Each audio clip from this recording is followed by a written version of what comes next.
लक्ष्मी नारायण का चमत्कार। देवीलाल नाम का एक किसान था, बहुत ही भोला भाला, और पत्नी बड़ी ही सुशील स्वभाव की और बहुत ही अच्छी थी। दोनों पति पत्नी धार्मिक विचार के थे। कोई भी कार्य करते तो लक्ष्मी नारायण का नाम लेकर ही करते। मुख से सदा नारायण नारायण ही निकलता था। एक समय की बात है, दोनों पति पत्नी अपनी कुटिया के बाहर बैठकर बातें कर रहे थे। सुनती हो रामवती, अब की बार अगर अच्छी फसल हुई तो हम अपना पक्का घर बनवाएंगे। हाँ जी, अपनी कच्ची झोपड़ी में बारिश का पानी टपकता रहता है। कम से कम घर पक्का होगा तो हम चैन से तो सो सकेंगे। अच्छा, एक काम करते हैं, हम अपने साहूकार से कुछ रुपए उधार ले लेते हैं। ठीक है कि नहीं, तुम बताओ। देखो जी, हम हैं गरीब लोग। साहूकार तो जो पैसा देगा उसका ब्याज बहुत लेगा हमसे। हम कैसे दे पाएंगे? अरे भाग्यवान, हम उसका पैसा और ब्याज फसल बेचकर चुकता कर देंगे, और क्या। जैसी तुम्हारी मर्जी।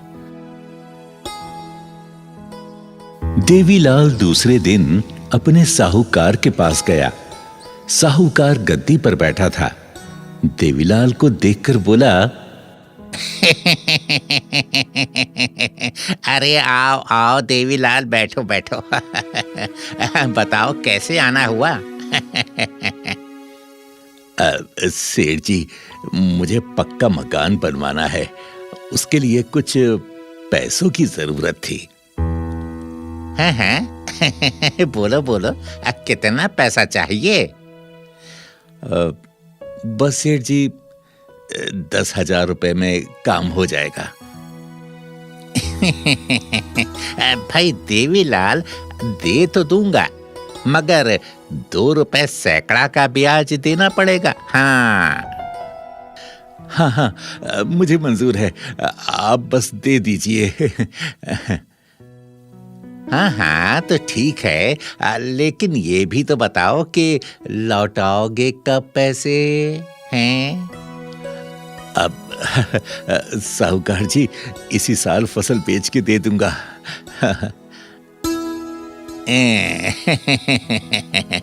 ठीक है ठीक है, ये लो 10,000 रुपए। ले जाओ ले जाओ। साहूकार गिनकर 10,000 रुपए देवीलाल को दे देता है। देवीलाल खुशी खुशी घर आता है। अजी, सेठ ने पैसे दिए क्या? हाँ, साहूकार ने पैसे दे दिए, पर उसने मुझे 2 रुपए सैकड़े के ब्याज पर पैसे दिए हैं। कितने दिन में लेगा वो पैसा वापस? अरे तो चिंता मत कर, लक्ष्मी नारायण की कृपा से मैं उसे इसी साल फसल बेचकर पैसे लौटा दूंगा। हाँ। हे लक्ष्मी नारायण, हमारी लाज रख लेना। लेकिन भगवान को तो कुछ और ही मंजूर था। खेतों में फसल पकने का समय आया, तभी ओलावृष्टि से उसकी पूरी फसल नष्ट हो गई। कुछ पैसा खेत की बुआई में खर्च हो गया और कुछ पैसा घर में खर्च हो गया। देवीलाल की फसल नष्ट हुई तो वो फूट फूट कर रोने लगा।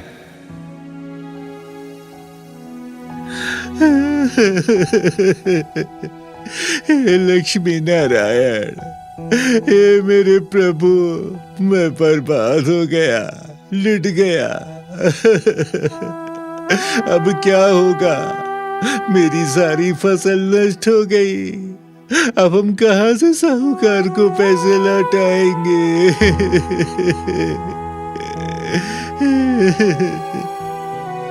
अगर हमने पैसे नहीं दिए तो साहूकार हमारे खेत मकान सब कुछ छीन लेगा। हे नारायण, हे लक्ष्मी नारायण, हमारी रक्षा करो। हमें कोई रास्ता बताओ, हम क्या करें, क्या करें हम?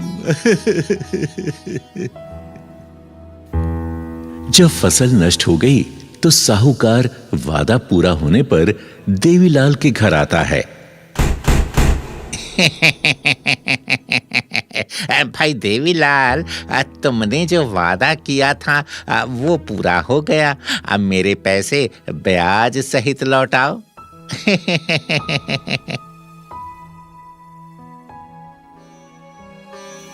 देवीलाल साहूकार के सामने बहुत गिड़गिड़ाया, पर साहूकार नहीं माना और आंखें लाल करके बोला, ना ना ना ना ना ना ना ना, ये सब नहीं चलेगा मेरे सामने।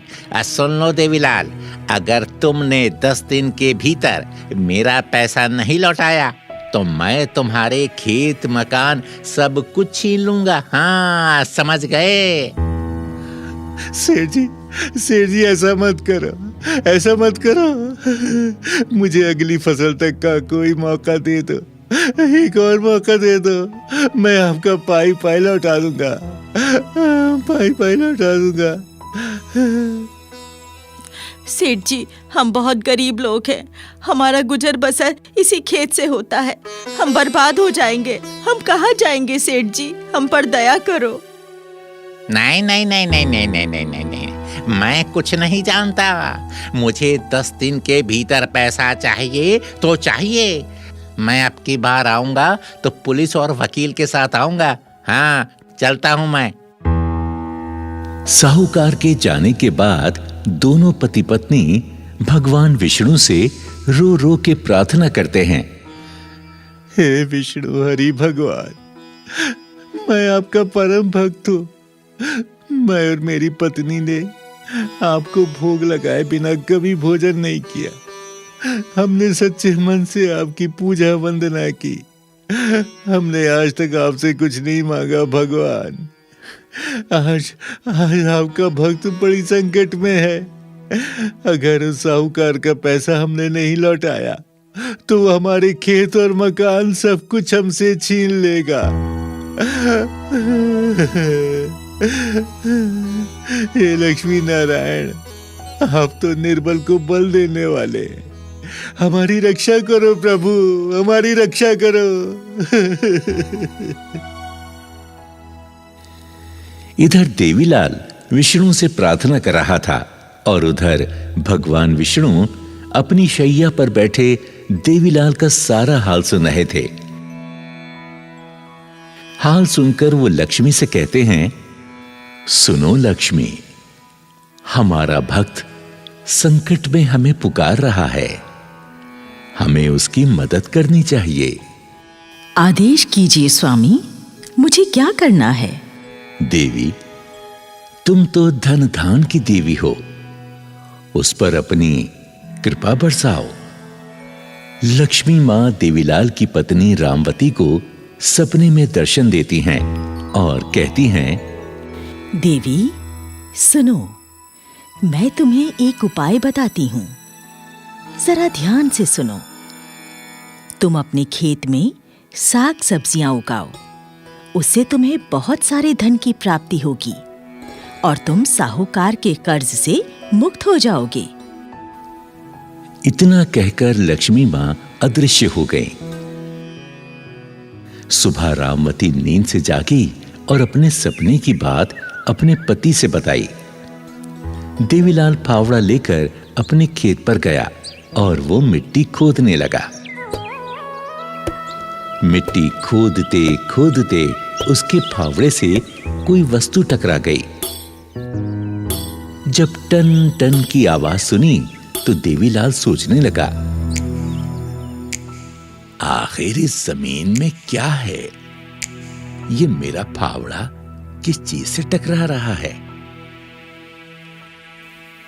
जब और खोदा तो उसे मिट्टी में एक पीतल का घड़ा दिखाई दिया।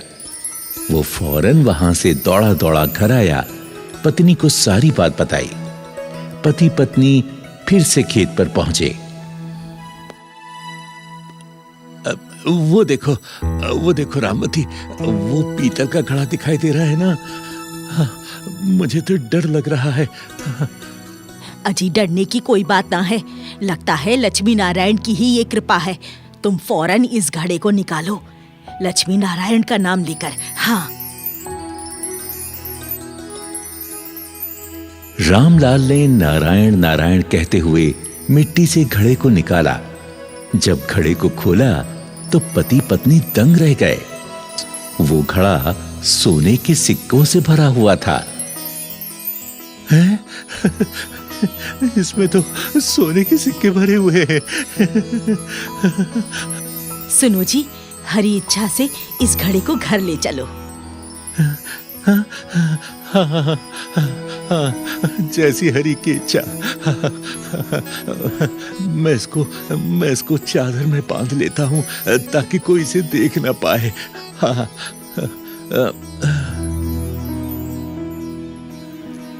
घड़े को एक चादर में बांधकर दोनों पति पत्नी उस पीतल के घड़े को घर ले आए।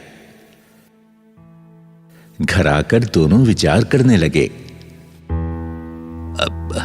सुनो भाग्यवान, हम इतने सारे धन का क्या करेंगे? ये तो बहुत सारा धन है। हम इसमें से थोड़ा सा धन निकालकर उस साहूकार का पैसा लौटा देंगे और उसमें से बाकी धन को हम भगवान की सेवा में लगा देंगे। उन्हीं का तो दिया धन है। हाँ, तुम ठीक कहती हो रामवती। हम इस पैसे से श्री लक्ष्मी नारायण विष्णु जी का मंदिर बनवाएंगे, गरीबों को भी दान करेंगे। हाँ, ऐसे ही करेंगे। दोनों पति पत्नी अभी बात कर ही रहे थे कि तभी साहूकार दरवाजे पर खटखटाता है। रामलाल, दरवाजा खोलो। देखो देखो, हम आए हैं। हाँ। रामलाल ने दरवाजा खोला तो साहूकार अपने कुछ आदमियों को लेकर द्वार पर खड़ा हुआ था। हाँ, तो भाई रामलाल, तुम्हारा वादा खत्म हुआ, तो अब मेरा पैसा तुरंत लौटाओ। हाँ, अरे मुझे देख क्या रहे हो? लौटाओ लौटाओ। अरे सेठ जी, आइए और अपना पूरा पैसा लेकर जाइए। अरे सुनती हो रामवती, सेठ जी को ब्याज सहित 10 सोने के सिक्के दे दो। हैं? 10 सोने के सिक्के? ये रामलाल के पास इतने सारे पैसे कहाँ से आए हैं? अरे साहूकार 10 सोने के सिक्के की बात सुनकर हक्का बक्का रह गया। रामलाल ने कपड़े में बांधकर 10 सोने के सिक्के साहूकार को दे दिए। लीजिए सेठ जी, आपका पूरा पैसा ब्याज सहित।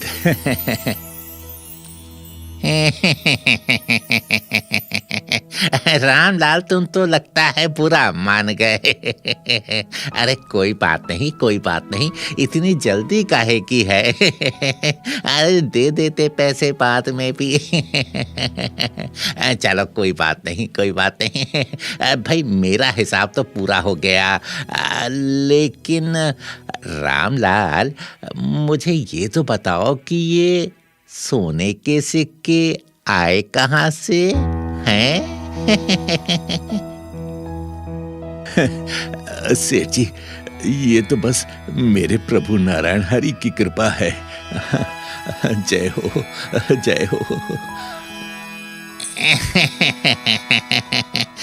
ठीक है, मैं चलता हूँ।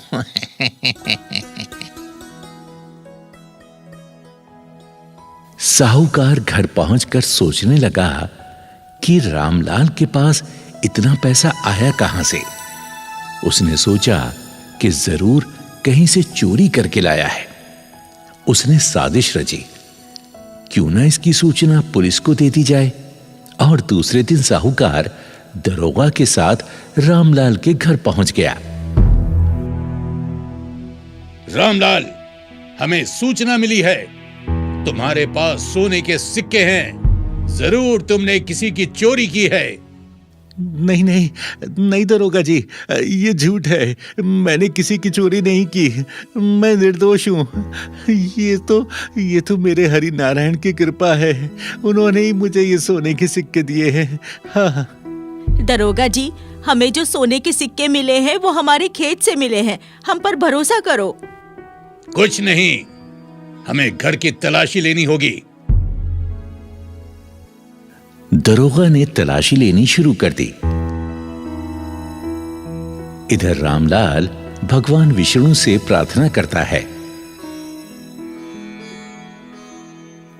हे प्रभु हमारी रक्षा करो, हमारी रक्षा करो प्रभु, हमारी रक्षा करो, रक्षा करो प्रभु, हमारी रक्षा करो। वो क्या है? ये घड़ा कैसा है? क्या है इसमें? साहब, उस घड़े में कुछ नहीं है। रामवती के लाख मना करने पर भी दरोगा नहीं माना। जैसे ही उसने उस घड़े को छुआ, दरोगा अंधा हो गया। अरे अरे अरे, मुझे तो कुछ भी दिखाई नहीं दे रहा है। अरे ये क्या हो गया? अरे ये क्या हो गया? मुझे कुछ दिखाई क्यों नहीं दे रहा है? अरे ये क्या हो गया? और उधर साहूकार भी चिल्लाने लगा, अरे मुझे कुछ भी दिखाई नहीं दे रहा है। अरे ये क्या हो गया? मुझे जरूर ये दोनों बुढ़िया बुढ़े जादूगर हैं। ओहो, मुझे बचाओ, बचाओ, मेरी आंखों में दर्द हो रहा है। मैं इस घड़े को नहीं छूऊंगा। ये क्या हो गया? मुझे क्षमा कर दो रामलाल, मुझे क्षमा कर दो, मुझे क्षमा कर दो रामलाल। अब मैं इस घड़े को नहीं छूऊंगा। ओहो, मेरी आंखों में दर्द हो रहा है। मुझे बचा लो, मुझे बचाओ। रामलाल, ये सब तुम्हारी सच्ची भक्ति का चमत्कार है। हमें क्षमा करो, क्षमा कर दो हमें। दरोगा और साहूकार दोनों नाक रगड़कर श्री नारायण विष्णु से क्षमा मांगते हैं। हे लक्ष्मी नारायण, हमें क्षमा कर दो, हमें क्षमा कर दो। हे लक्ष्मी नारायण, हमें क्षमा करो, हमें क्षमा कर दो, हमारी आंखें ठीक कर दो। भगवान विष्णु की कृपा से दोनों की आंखें ठीक हो जाती हैं। उन्हें पहले की ही तरह सब कुछ दिखाई देने लगता है। रामलाल, तुम्हारी भक्ति सच्ची है। हमें क्षमा कर दो, हम जा रहे हैं। हमें क्षमा कर दो। हाँ रामलाल, मुझे भी क्षमा कर दो। मैंने तुम पर चोरी का इल्जाम लगाया। क्षमा कर दो, मैं भी जा रहा हूँ। हाँ। चलो कोई बात नहीं, लेकिन कभी भी गरीब का दिल ना दुखाना। गरीब के दिल में भगवान बसते हैं। हाँ। दरोगा और साहूकार चले जाते हैं। रामलाल ने अपने घर में श्री विष्णु और लक्ष्मी का मंदिर बनवाया और दोनों पति पत्नी आनंद पूर्वक जीवन यापन करने लगे। अरे भाग्यवान, भगवान का शुक्रिया अदा करो और प्रेम से बोलो, जय जय श्री लक्ष्मी नारायण भगवान, जय जय श्री लक्ष्मी नारायण भगवान। जय हो श्री महालक्ष्मी, माँ तेरी सदा ही जय। जय हो मैया, जय हो महालक्ष्मी माँ, तेरी सदा ही जय।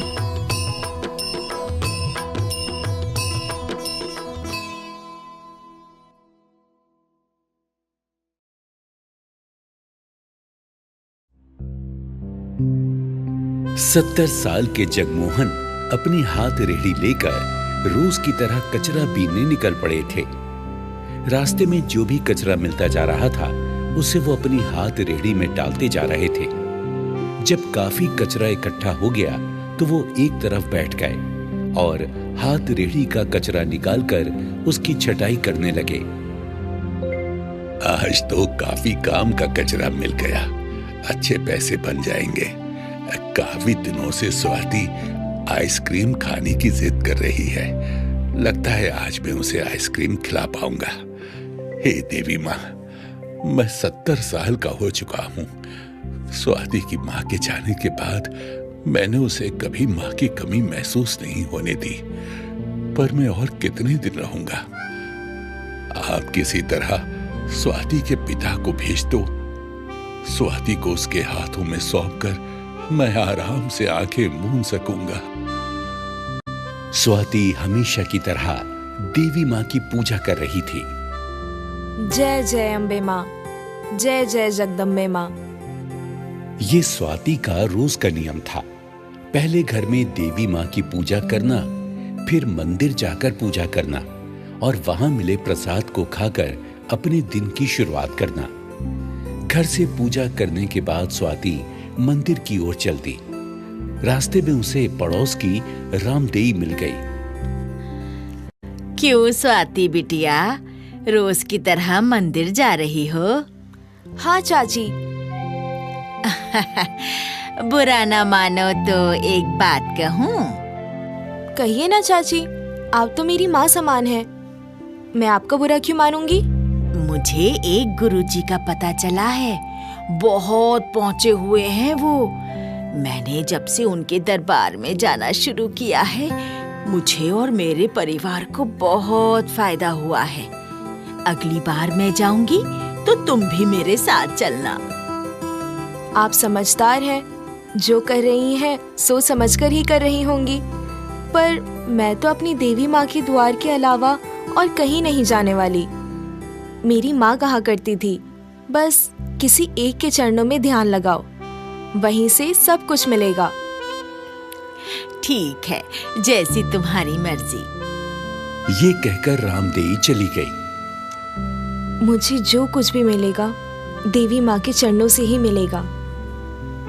जय अम्बे माँ, जय जगदम्बे माँ। देवी माँ का नाम जपते हुए स्वाति देवी माँ के मंदिर की ओर चल दी। मंदिर में पूजा करने के बाद प्रसाद खाते हुए स्वाति मन ही मन देवी माँ से प्रार्थना भी कर रही थी। हे माँ, मेरे पिताजी काफी समय से जो कहीं चले गए हैं, उनका कुछ पता नहीं चल रहा। उन्हें जल्दी से हमारे पास वापस भेज दो। स्वाति के पिता दीनदयाल की कोई खबर नहीं मिल पा रही थी। जिसके पास दीनदयाल काम करने गए थे, उनके यहाँ से भी कुछ पता नहीं चल पा रहा था। स्वाति को देवी माँ पर ही भरोसा था। बेचारी स्वाति का स्कूल जाना भी छूट चुका था। अब वो बाजार से रद्दी खरीद लाती और लिफाफे बनाकर दुकानों पर दे आती। मंदिर से निकलकर स्वाति रद्दी खरीदने के लिए चलती। उधर जगमोहन जेब में पैसे डाले अपनी हाथ रेहड़ी के साथ साथ खुशी खुशी घर जा रहे थे। आज बहुत सारे दिनों बाद वो अपनी पोती स्वाति को आइसक्रीम खरीद कर दे पाएंगे। घर पहुंचकर जगमोहन ने स्वाति को साथ लिया और आइसक्रीम खाने निकल पड़े। जगमोहन ने अपनी हाथ रेहड़ी भी साथ ले ली। उन्होंने सोचा आइसक्रीम खाने के बाद स्वाति घर चली जाएगी और वो कचरा बीनने के काम पर निकल जाएंगे। आइसक्रीम की दुकान पर पहुंचकर जगमोहन ने अपनी हाथ रेहड़ी एक तरफ खड़ी की। जगमोहन और स्वाति दोनों के चेहरों पर मुस्कान थी। जैसे ही वो आइसक्रीम की दुकान की ओर बढ़े, एक ट्रक तेजी से आया और जगमोहन की रेहड़ी को रौंदता हुआ निकल गया। स्वाति के मुंह से चीख निकल गई। ओ माँ! जगमोहन की आंखों से भी आंसू टपकने लगे। इस हाथ रेहड़ी के सहारे ही तो वो अपनी पोती का सहारा बन पा रहे थे। स्वाति अपने दादाजी के आंसुओं का कारण समझ गई थी। उसने अपने हाथों से दादाजी के आंसू पोंछे। कोई बात नहीं दादाजी, ये तो अच्छा हुआ कि अभी हमने आइसक्रीम नहीं खरीदी थी। देवी माँ जो करती है अच्छा ही करती है। 2-4 दिनों का खाना खाने के लिए हमारे पास पैसे हैं ही। स्वाति की बात सुनकर दादा जगमोहन के चेहरे पर मुस्कान आ गई। दादा और पोती आइसक्रीम खाए बिना ही घर की ओर चल दिए। अभी वो कुछ ही दूर गए थे कि उन्होंने देखा फुटपाथ पर एक बुढ़िया फटे हाल रोई जा रही है।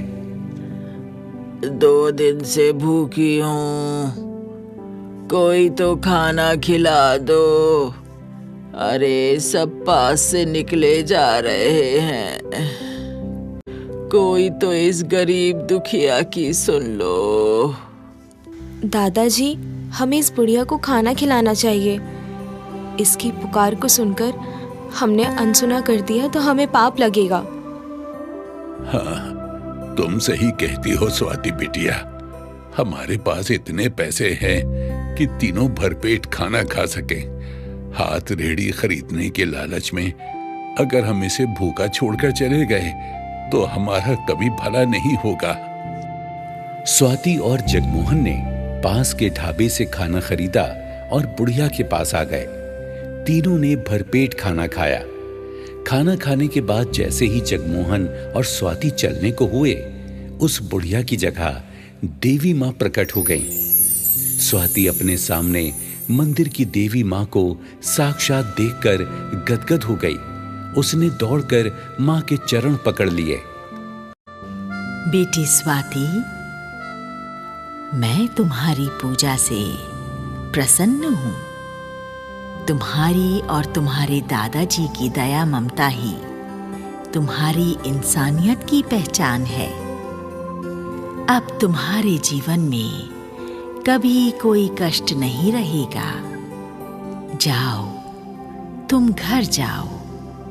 घर पर तुम्हारे पिता तुम्हारा इंतजार कर रहे हैं। तुम्हें आइसक्रीम पसंद है ना? तुम अपने पिताजी को कहना वो पास की आइसक्रीम फैक्ट्री में जाएं, उन्हें वहां काम मिल जाएगा। ये कहकर देवी माँ अंतर्ध्यान हो गई। स्वाति और उसके दादा जगमोहन जैसे ही घर पहुंचे, उन्होंने देखा दीनदयाल वहां खड़ा था। दीनदयाल ने तेजी से आगे बढ़कर अपने पिता के पैर छुए और स्वाति को गले लगा लिया। आप कहाँ चले गए थे पिताजी? आपने कोई खबर नहीं दी? क्या बताऊं बेटी, ज्यादा पैसे कमाने के लालच में फैक्ट्री की नौकरी छोड़कर मैं मजदूरी करने लगा था। उसी काम को करते हुए एक टनल में फंस गया था, पर देवी माँ की कृपा से मैं बच गया और तुम्हारे पास आ गया। आप कोई फिक्र ना करें पिताजी, आपको देवी माँ की कृपा से पास की आइसक्रीम फैक्ट्री में काम मिल जाएगा। दीनदयाल अब आइसक्रीम की रेहड़ी लेकर आइसक्रीम बेचने लगा था। उसके पिता जगमोहन को अब कचरा बीनने की जरूरत नहीं थी और स्वाति शान से स्कूल जाने लगी थी। शाम को घर लौटते हुए दीनदयाल स्वाति के लिए उसकी पसंद की आइसक्रीम लेते आते, जिसे पाकर स्वाति खुशी से झूम उठती।